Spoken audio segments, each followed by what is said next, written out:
Welcome. In this video, I will show you how to uninstall an application on your XIAOMI F Pro TV. First, let's open the App Store as the default application with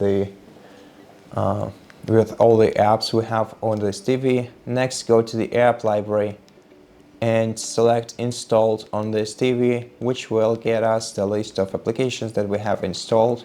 Now, if you want to uninstall one of them, just select it and press three lines button or the options button, and then select uninstall option to confirm your choice.